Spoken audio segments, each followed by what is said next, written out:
Comment créer son compte MaPrimeRénov'? C'est ce que nous allons vous expliquer maintenant. Avant toute chose, un conseil très important. Si vous voulez cumuler MaPrimeRénov' avec la prime EFI, vous devez absolument demander votre prime EFI avant de demander MaPrimeRénov'.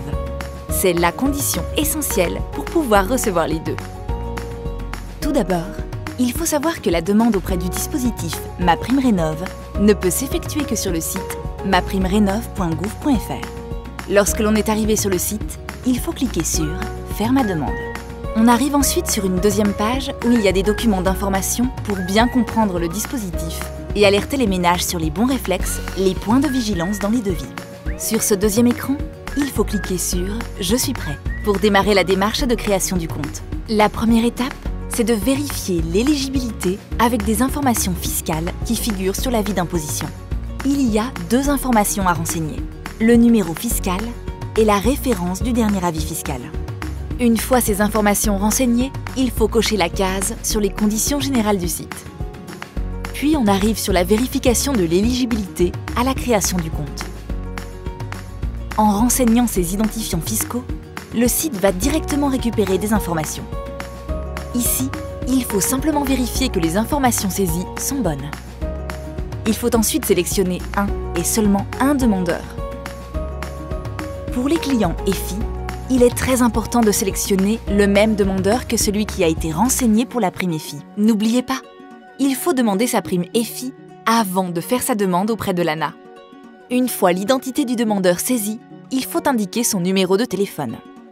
La petite particularité, c'est qu'il y a un indicatif +33, mais il faut bien mettre les 10 chiffres du numéro de téléphone. On arrive à une deuxième étape de validation où le revenu fiscal du foyer est indiqué.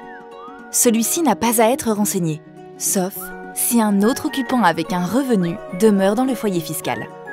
En effet, un seul avis d'imposition a été sélectionné auparavant, et il se peut qu'un autre avis d'imposition vive au même endroit. Dans ce cas-là, on se retrouve dans l'obligation d'ajouter l'autre occupant avec un revenu pour que l'ANA puisse faire l'addition des deux revenus. S'il n'y a pas d'autre occupant avec un revenu, on peut directement passer à l'étape d'après en cliquant sur « Suivant ». L'étape suivante est la composition du foyer.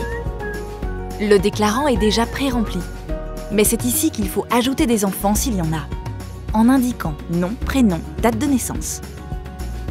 Une fois que les personnes sont ajoutées, on clique sur « Suivant ». L'étape d'après concerne le logement. Il faut sélectionner le type de logement.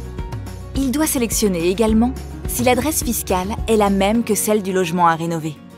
Dans ce tuto, on clique sur « Oui ». Dans le cas contraire, il faudra simplement télécharger un justificatif. Ensuite, on continue. On est bien propriétaire de ce logement et on indique que le logement a bien plus de 2 ans.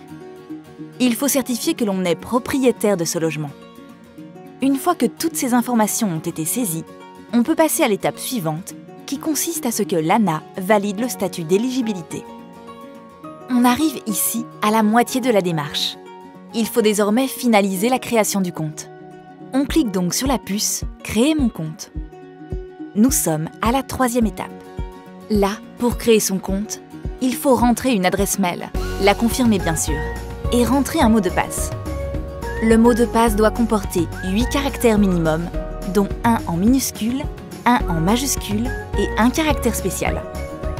Une fois que le mot de passe est renseigné, il faut le confirmer et cliquer sur le bouton « Créer mon compte ».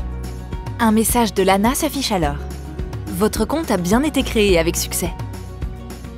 À ce moment-là, un mail a été automatiquement envoyé, dans lequel un lien d'activation est présent et qui n'est valable que 24 heures. Il faut impérativement cliquer sur ce lien pour définitivement valider son compte. Il faut savoir que plusieurs minutes peuvent s'écouler avant de recevoir le mail.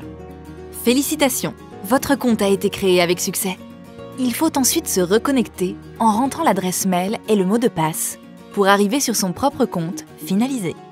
On peut trouver les informations du compte avec le numéro de dossier MaPrimeRénov' ainsi que le statut du dossier, en cours de montage en l'occurrence. Et voilà, votre compte est créé. Petit rappel avant de vous quitter. N'oubliez pas de faire votre demande de prime EFI avant votre demande de MaPrimeRénov' pour pouvoir bénéficier des deux. Pour plus d'informations, vous pouvez lire nos nombreux articles sur le sujet sur efi.fr.